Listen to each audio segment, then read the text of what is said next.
All right, shalom, shalom. First and foremost, we want to give all praises, honor, and glory to Yahweh by Hashem, Yahweh Shai by Hashem Rakakwadash. Giving double honors to the apostles and elders, a great millstone. Shalom to the hopefully elect. Shalom to all the brothers out here laboring in this truth with sincerity. And shalom to the few sisters that watch. It's coming back with another lesson.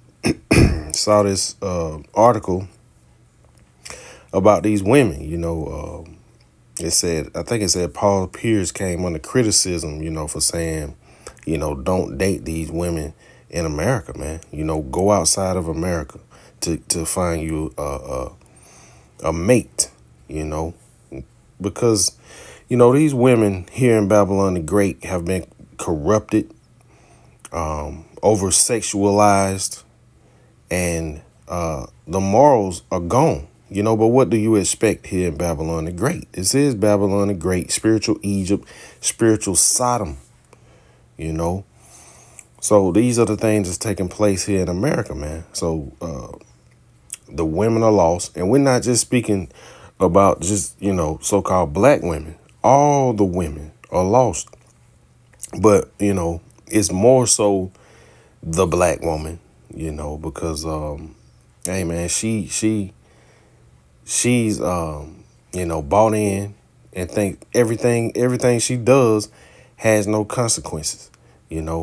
Edomite women here, they have some sense of morality, but the so-called black woman is gone. But for the most part, we're talking about all women. So with that being said, this is fair use. This is not made for monetary gains. This is just for educational purposes only. So we're going to try to use this article and actually go to the video. But it says Paul Pierce on French Montana reportedly dating Dubai princess. They value their men. Then this is what Paul Pierce said. It said the former NBA star spoke on dating women overseas compared to those from the United States. Says Paul Pierce found himself at odds with his podcast co-host after weighing in on French Montana's alleged relationship with the princess of Dubai. And that's her right there. He probably set up to do that. He was close to Diddy. So ain't no telling what this guy has done. It says on a recent episode of the Truth After Dark podcast, Pierce shared his thoughts on the rapper's alleged relationship with Dubai royalty Shekinah Mara, also known as Xtina, something like that.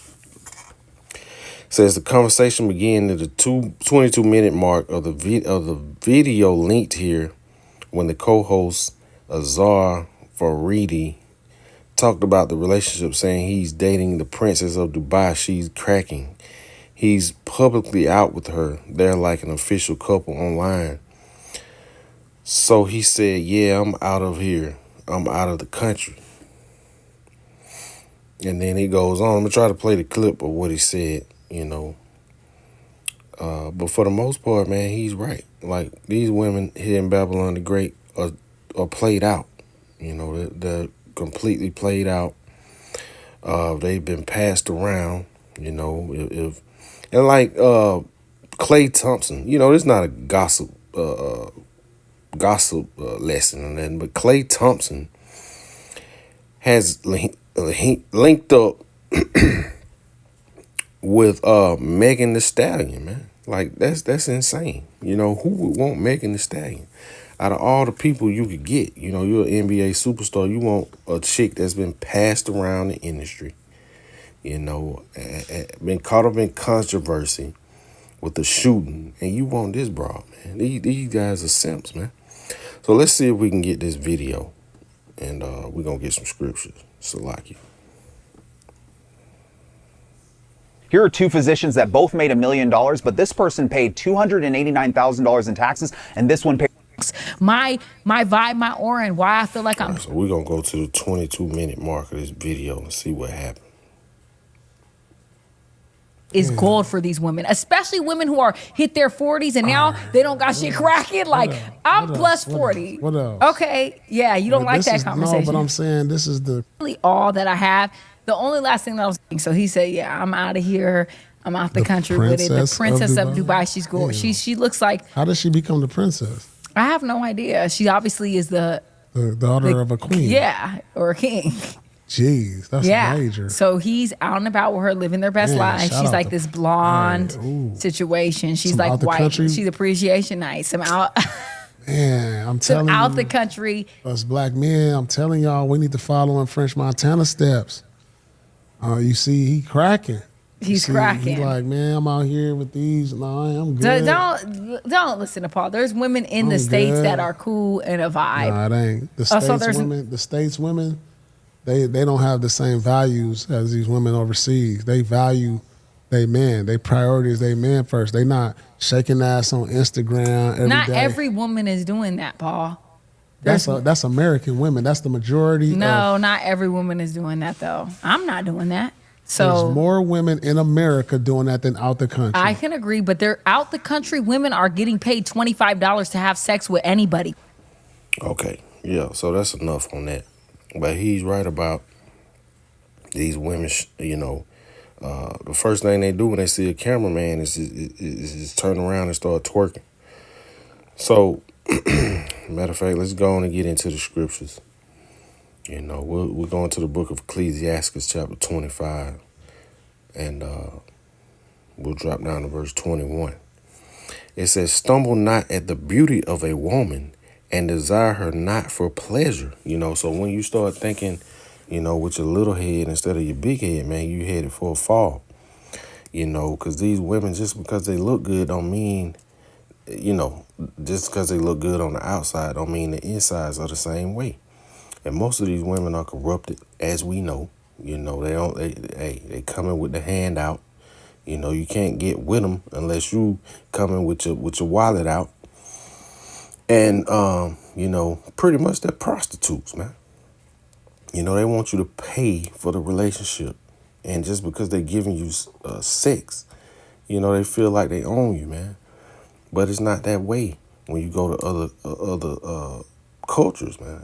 Like most of the Eastern women, as we'll get into later. You get into the Muslim religion, even our religion, if you want to call it that. But our heritage, being Israelites, the women are to be modest, and the scriptures speak of that.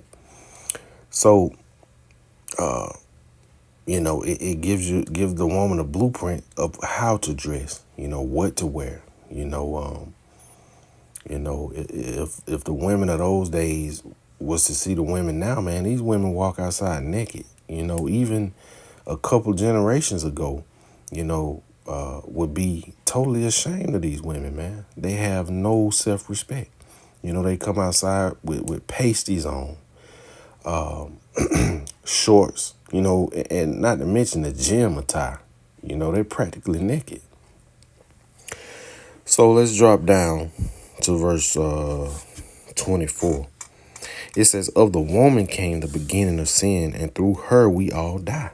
So that alone tells you that, these women are no good, man. These women are in it for themselves by any means. They sleep around. They got 2 men over here. They got a man in reserve. They got a man for each want that they have. Whether it be something financial, they got a man for finances. They got a man for sex. They got a man for food. They got a man for friendship.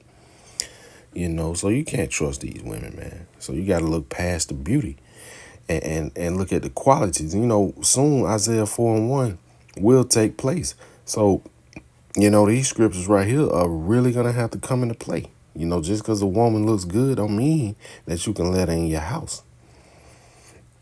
What kind of value is she bringing to the table? So let's go to verse 25. It says, give the water no passage, neither a wicked woman the liberty to gad abroad. So let's go and look up what it means to gad abroad.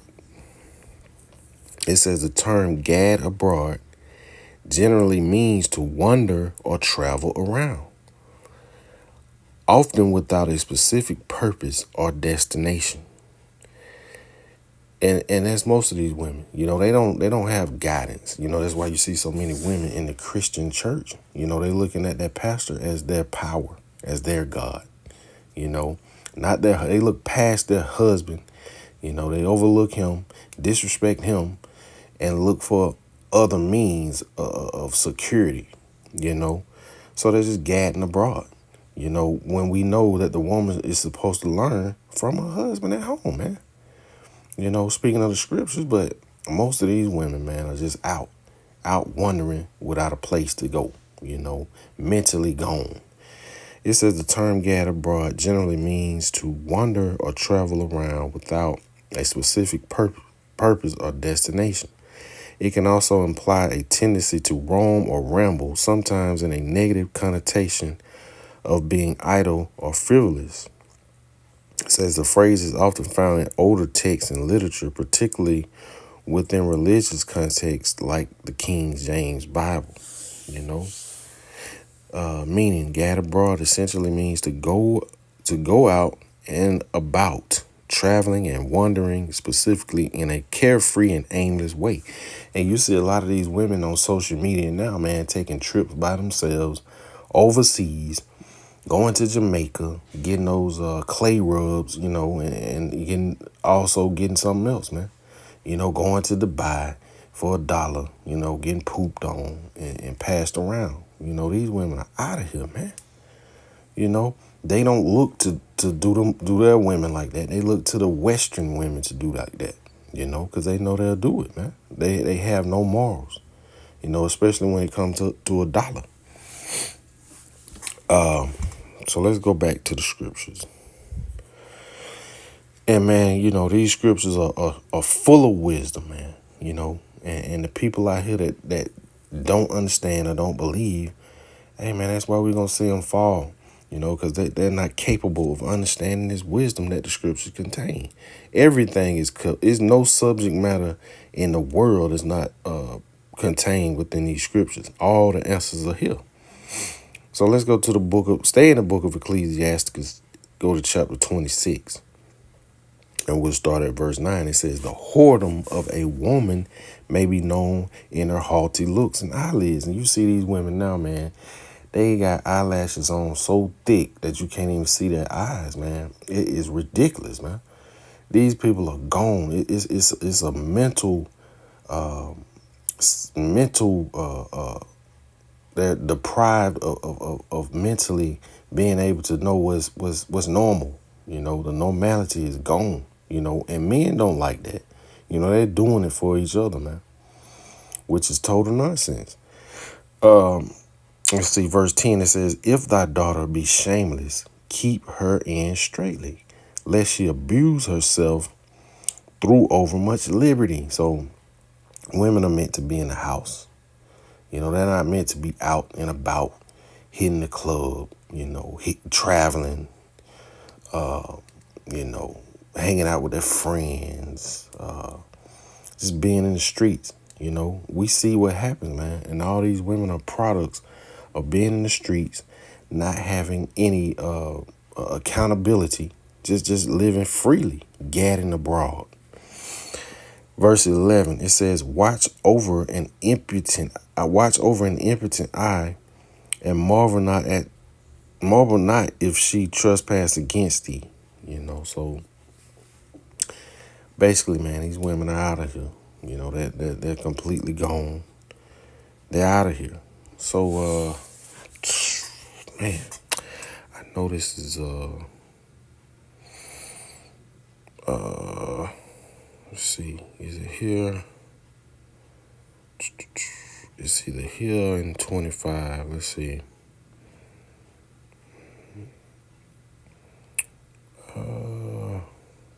Man, I know I'm overlooking it. Salakia. Let's see.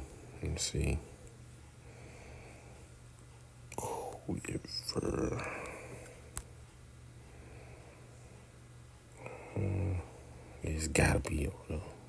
Yeah, that's it right here. Salakia. One more verse down. Man, I'm tripping. Salakia. All right. It says, she will open her mouth as a thirsty traveler when he hath found a fountain and drink of every water near her. By every edge she will sit down and open her quiver against every arrow. You know, and you know what this is likening to, man. She's every man she see, every man she come across, she gonna open her legs, you know, and he gonna slice and dice it, man.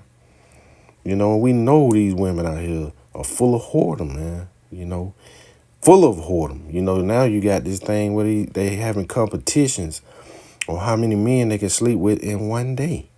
You know, and I think one chick got up to like either 1,500 or 1,000. Which is totally insane, man. But only stuff like that takes place, you know, in the Western world. You know, that's accepted. Let's see.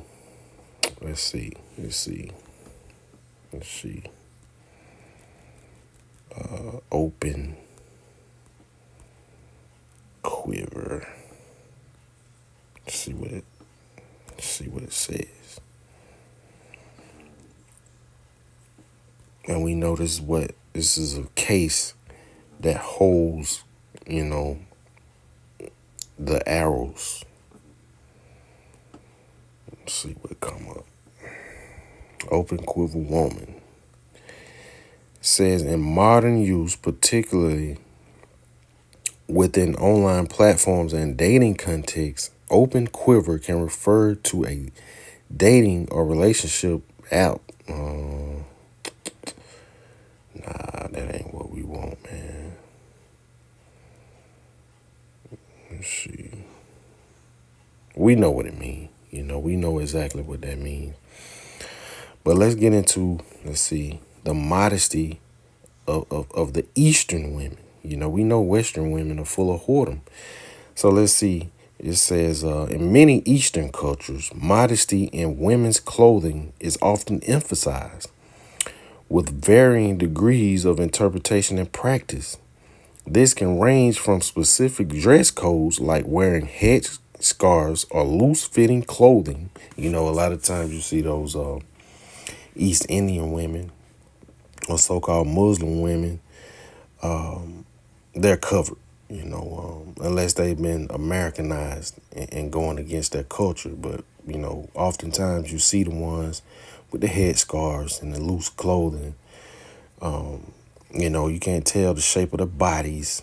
You know, you don't know what's up under them, man. You know, that's basically what it's supposed to be like. Because your body is supposed to be strictly for your husband, man. You know, no other man should see the shape of your body. You know, that's what the loose clothing and the dresses, you know, were made for. It says this can range from specific dress codes like wearing headscarves or loose-fitting clothing. A broader concept of demeanor and behavior can reflect a sense of humility and propriety. You know, and propriety goes into having a standard, standard morality, being modest. It says the specific expressions of modesty can be deeply rooted in religious beliefs, cultural traditions, and individual choices. And we know these women over here, you know, they don't have morality. You know, they haven't been raised right. You know, and the Christian church teaches you that you could do whatever you want. Come as you are. You know, that's a famous saying, which is not even in the scriptures. It says clothing. Modest clothing may include long sleeves, knee-length or longer skirts or dresses, and loose-fitting garments that cover the body. You know, you hear IUIC stress this all the time, which they're not wrong. But, you know, when somebody's freshly coming into this truth, it's ways around directly just beating people up with the law. You know, you have to learn. You know, it's all about baby steps in this truth. or else you'll overload and be like these bug outs, man. Guerrilla Hebrew, you know, getting pegged, falling out the truth, and saying that you're not a Hebrew Israelite anymore after you so-called taught for 14 years. Now you bugged out, man. Yahweh Shem Yahushua snatched the spirit from these guys, and now they out here looking stupid. You know, Lord willing, Yahweh Shem Yahushua keep the spirit upon me and the rest of the sincere brothers out here preaching his word, man. You know, so back to the lesson. You know, these women have no sense of modesty in the Western hemisphere over here, man. You know, Babylon the Great. You know, I can't. Hey, even in Brazil, you know, you go to these carnivals, you see these carnivals, and these women out here naked, man. You know, and it's mostly the tribes, to be honest. It's the tribes, man. The curses has absolutely destroyed Israel. You know, and the only way, you know, to straighten it out, man, the Lord is gonna have to come back and set the record straight. You know. Put the laws in the inward parts of the Israelites. So let's go to the book of 1 Corinthians chapter 11, and we're going to go to verse 3. And this is the problem, because most of these women don't respect the man, you know, and even the men have no clue of who Yahweh Shem Yahushua is. So that's the problem, man. You know, once you realize who the Lord truly is, you get this sense of fear. You know, you don't want to go off, you know. You don't want to upset Yahweh Shem Yahushua, because you know the consequences. And these women walking around naked, being over-sexualized, they have no sense of who the Lord is, first and foremost. And if they have a man, they don't respect him. But this is the book of 1 Corinthians chapter 11 and verse 3. It says, but I would have you know that the head of every man is the Mashiach. You know, speaking of our Lord Yahushua. You know, that's our head. It says, and the head of the woman is the man. You know, they don't believe it. You know, they look down on that man. You know, hey, we know how these women are. It says, and the head of a Mashiach is the Most High. You know, our Lord Yahweh. So once these people, you know, once they're gone, man, they're gone. You know, there's no turning back for these women. You know, once they've been slutted out, hey, man, being naked, being pretty much nude in public, you know, you can't go nowhere without seeing cheeks, man. You know, these women are far gone, you know, but, you know, that was really the basis of this lesson. You know, it wasn't really meant to be deep, but I just saw this article and figured I'd just bring out a basic lesson, man. So with that being said, you know, we want to constantly give our praises, honor, and glory to Yahweh, Ba'ashem, Yahushai, Ba'ashem, Rekakwadash. Shalom.